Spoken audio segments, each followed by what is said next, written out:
Hey there, and welcome to True Scary Stories. Before we dive in, don't forget to hit that like button, subscribe to the channel, and drop a comment telling us where you're from and what time you're watching. That helps YouTube know you love creepy stories, and it'll keep sending more your way. 3 most disturbing true Thanksgiving horror stories.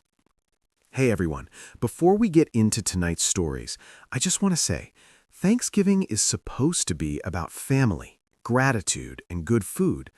But for some people, it becomes something else entirely, something they'll never forget. Tonight, I'm sharing 3 deeply disturbing true stories that happened during Thanksgiving. These aren't your typical holiday horror tales. These are real experiences from real people who lived through absolute terror when they were supposed to be celebrating. So, turn off the lights, get comfortable, and let's begin. Story 1. The Stranger at the Table. This first story comes from a woman named Jennifer, who was 24 at the time this happened. It was Thanksgiving 2019, and she was hosting dinner at her small apartment in Portland, Oregon for the first time ever. Jennifer had always gone to her parents' house for the holidays, but this year she wanted to prove she could do it herself. She invited her mom, her dad, her younger brother Tyler, and her best friend Amanda. 5 people total. Nothing fancy, but she was excited. The day before Thanksgiving, Jennifer went grocery shopping and spent hours prepping. She cleaned her apartment top to bottom, set up a folding table in her tiny living room, and even bought those decorative fall napkins. Everything was perfect. Thanksgiving morning arrived. Jennifer woke up early and started cooking. The turkey was in the oven by 9 a.m. The apartment smelled incredible, like butter, herbs, and that warm, comforting scent of the holidays. She was actually pulling this off. Around 2 in the afternoon, her family started arriving.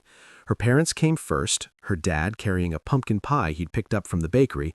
Tyler showed up next with a case of beer. Amanda arrived last, apologizing for being late because of traffic. They all settled in. The football game was on TV. Everyone was laughing, drinking, having a great time. Jennifer felt proud. This was exactly what she'd hoped for. Dinner was supposed to be ready at 4:30. At around 4:15, Jennifer was in the kitchen mashing potatoes when she heard the apartment door open. She figured it was someone stepping out to take a phone call or get something from their car. But then she heard her dad say, "Oh, hey, can we help you?" His tone was polite but confused. Jennifer wiped her hands on a towel and walked into the living room. Standing in the doorway was a man she had never seen before in her life. He was probably in his late 50s, maybe early 60s, average height, thinning gray hair, wearing a brown jacket that looked too heavy for the weather, and old jeans that were stained with something dark near the knees. But the thing that stood out most was his face. He had this blank expression, not happy, not angry, just empty. Hi, Jennifer said, her stomach tightening. "Can I help you?" The man didn't answer right away. He looked around the room slowly, scanning each person like he was counting them. Then he looked at the table, set for 5 people, and he smiled. It wasn't a friendly smile. It was the kind of smile that made your skin crawl. "I'm here for dinner," he said simply. Jennifer blinked. "I'm sorry, what?" "Thanksgiving dinner," the man repeated. "I'm here for it." Nobody moved. The football game was still playing in the background, but nobody was watching it anymore. Everyone was staring at this stranger standing in the doorway like he belonged there.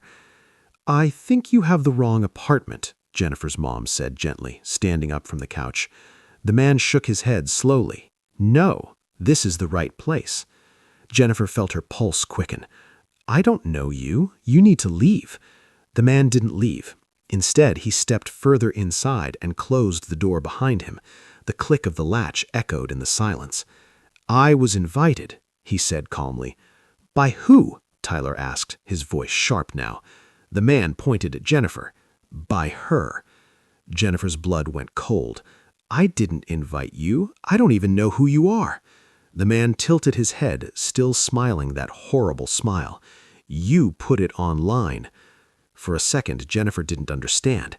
Then it hit her. A week earlier, she'd posted on her Instagram story about hosting Thanksgiving. It was just a casual post, a picture of her grocery list with the caption, "First time hosting, wish me luck, turkey." She thought nothing of it. Her account was public. Thousands of people could have seen it. But this man, he'd seen it, and somehow he'd found her address.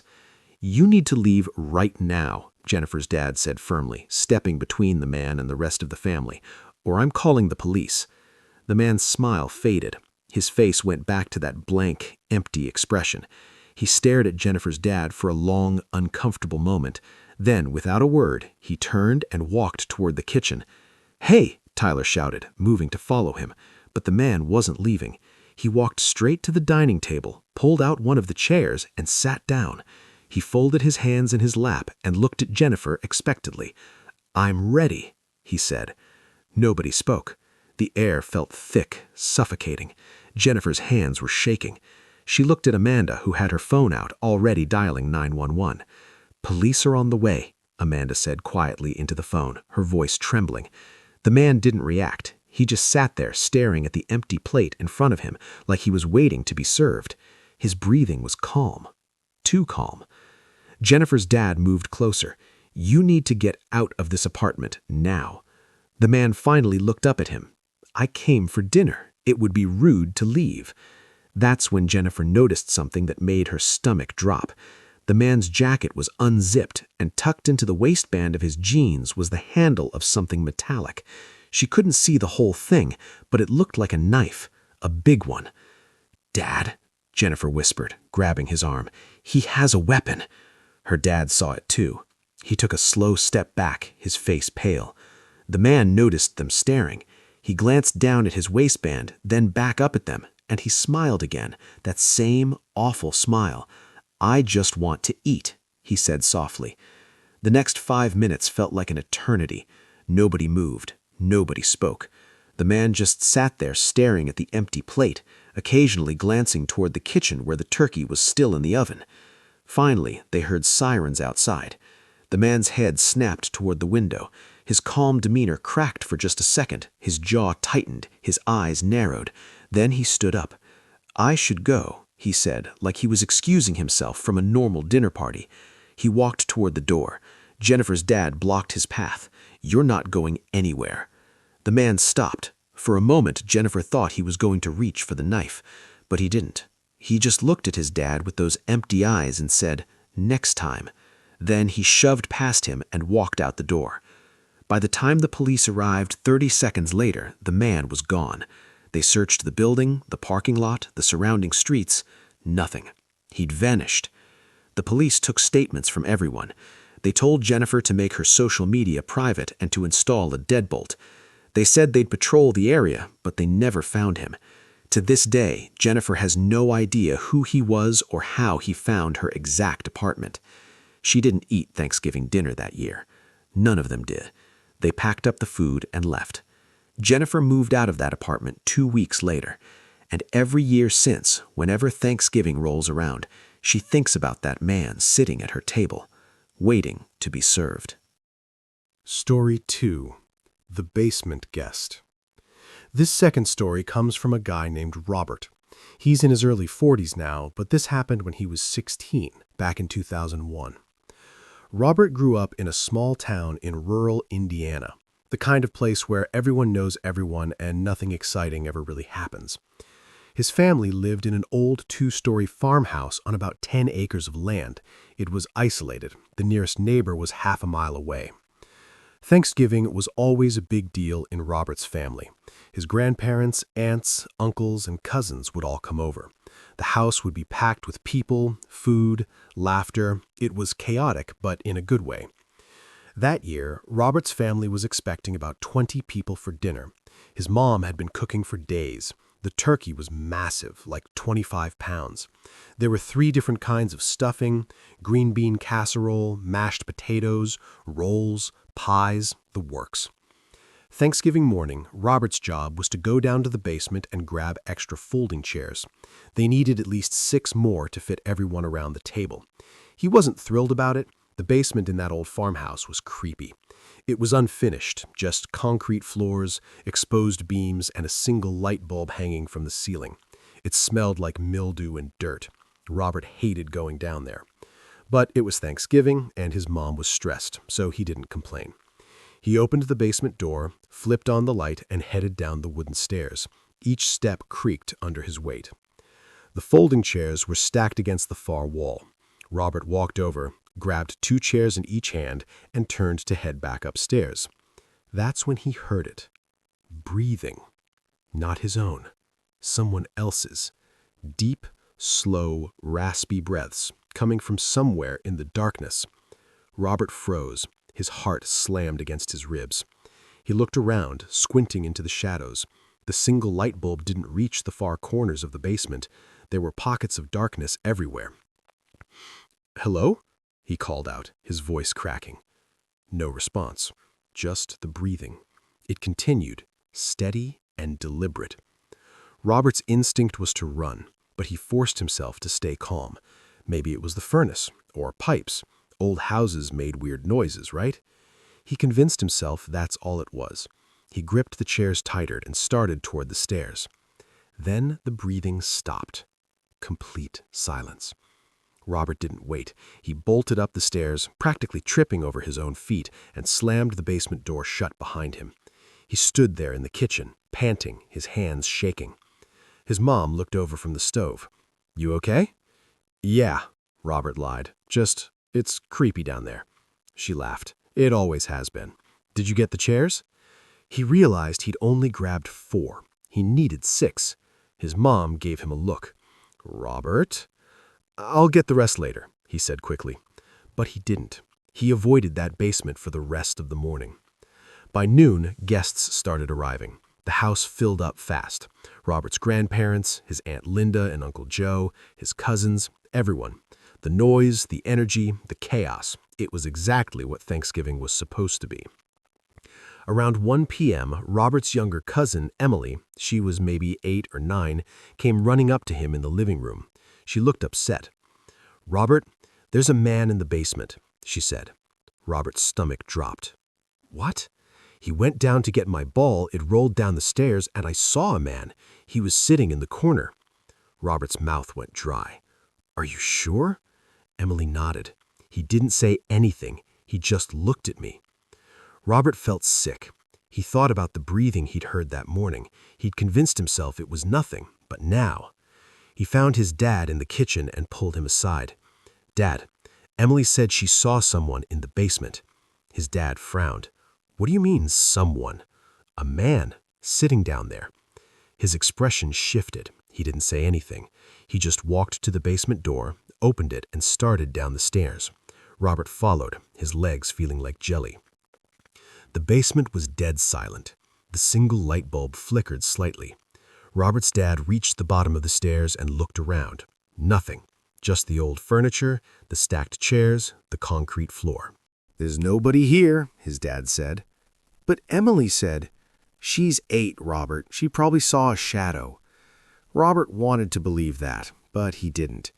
He looked toward the far corner of the basement, the darkest part, where the light didn't quite reach. And for just a second, he swore he saw something. A shape, a silhouette. Then it was gone. His dad didn't see it. He was already heading back upstairs. "Come on, let's not worry your mother." Dinner was served at 4. The whole family gathered around the table. Well, multiple tables pushed together. Everyone was talking, laughing, passing dishes. Robert tried to enjoy it, but he couldn't stop thinking about the basement. About an hour into the meal, Robert's Uncle Joe got up to use the bathroom. He was gone for maybe 5 minutes. When he came back, his face was pale. Who's in the basement?" he asked. The table went quiet. "What?" Robert's dad said. "I walked past the basement door and I heard someone moving around down there, like footsteps." Robert's dad stood up. So did Robert. So did Uncle Joe. The 3 of them went to the basement door. This time, Robert's dad didn't hesitate. He yanked it open and shouted down the stairs, "If someone's down there, you need to come out right now." Nothing. They went down together, all 3 of them. The basement looked the same as before, empty. But this time, Robert noticed something he hadn't earlier. Muddy footprints on the concrete floor, fresh ones, leading from the far corner to the bottom of the stairs, and back again. Robert's dad saw them too. His face went hard. Everyone upstairs, now. They called the police. It took them 20 minutes to arrive because of how far out they lived. When the cops got there, they searched the entire basement, every corner, every shadow. They found him behind the old water heater, a man, probably in his 30s, filthy and gaunt. He was curled up in a ball, shivering. He didn't fight when they pulled him out, didn't say a word, just stared at the ground. Turns out he'd been living in the basement for at least 3 days. He'd broken in through a small window that didn't latch properly. He'd been eating food from the storage shelves, canned goods, old crackers. He'd been there the whole time, listening, watching. The police arrested him. Robert's family pressed charges. But here's the thing that still haunts Robert to this day. When the cops searched the man's pockets, they found a small notebook. Inside were notes, observations about Robert's family, their routines, when they woke up, when they went to bed, what rooms they used most. He'd been watching them long before Thanksgiving. And if Emily hadn't gone down to get her ball, if Robert's uncle hadn't heard the footsteps, how much longer would he have stayed? Story 3. The Voicemail. This last story comes from a woman named Claire, and it's probably the most unsettling one I've ever heard. Claire was 31 when this happened, back in November of 2017. She lived alone in a small house in the suburbs of Columbus, Ohio. She'd recently gone through a divorce and was still adjusting to living by herself. It was hard. The house felt too quiet, too empty. Thanksgiving that year was tough for her. She didn't have anywhere to go. Her parents had passed away a few years earlier, and she was an only child. Her ex-husband had their mutual friends. She was essentially alone. On Thanksgiving morning, Claire woke up and decided she wasn't going to wallow. She was going to make the best of it. She went to the grocery store, bought a small turkey breast, some sides, and a bottle of wine. She was going to cook herself a nice meal, watch some movies, and enjoy her own company. By mid-afternoon, the food was ready. She set a single place at her dining table, lit a candle, and poured herself a glass of wine. It felt a little sad, but also kind of peaceful. She was okay. She was going to be okay. She sat down to eat, and that's when her phone rang. Claire glanced at the screen. Unknown number. She almost didn't answer, but something made her pick up. Hello? Silence. Hello? She said again. Still nothing. Just dead air. After a few seconds, the line went dead. Claire frowned and set her phone down. Probably a spam call. She went back to eating. 10 minutes later, her phone rang again. Same unknown number. This time she didn't answer. She let it go to voicemail. A minute later, the voicemail notification popped up. Claire picked up her phone and played it.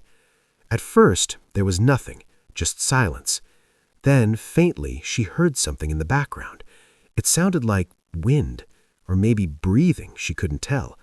And then, right before the message ended, she heard a voice, a woman's voice, barely a whisper. Help me. Claire's blood ran cold. She played the voicemail again. Same thing, silence, wind, and then, help me. Her hands were shaking. Was this a prank? Some kind of sick joke? She tried calling the number back. It rang 3 times, then disconnected. No voicemail, no answer, just nothing. Claire set her phone down and tried to calm herself. Maybe it was a misdial. Maybe someone was in trouble and called the wrong number by mistake. That made sense, right? But then her phone rang again. Same number. This time she answered immediately. Hello? Are you okay? Do you need help? Nothing. Just that same dead air. Hello! Claire shouted. And then she heard it. The same voice, that faint, desperate whisper. Help me. Please. Where are you? What's your address? I can call someone. The line went dead. Claire sat there staring at her phone, her mind racing. She didn't know what to do. She thought about calling the police, but what would she even say? Someone called her and said, "Help me?" They'd probably think she was overreacting. But then, the calls kept coming. Every 10 minutes, same number, same voicemail, same whispered plea. "Help me, please." After the 5th call, Claire couldn't take it anymore. She called the police non-emergency line and explained what was happening. The dispatcher was polite but skeptical. She said they'd send an officer to do a welfare check, but without an address or more information, there wasn't much they could do. She advised Claire to block the number. Claire hung up and did exactly that. She blocked the number, deleted the voicemails, and tried to go back to her dinner. But she'd lost her appetite. The food sat cold on her plate. The calls stopped. Claire spent the rest of the evening on edge, jumping at every sound. But nothing happened. No more calls, no more voicemails. By 10 p.m., she convinced herself it was over. Maybe it really was just a prank, or a wrong number. She went to bed. At 2:17 a.m., her phone woke up to the sound of it buzzing on the nightstand. It was a text message from the same unknown number. Claire's heart nearly stopped. She'd blocked this number. How was it still getting through? She grabbed her phone and opened the message. It was a photo.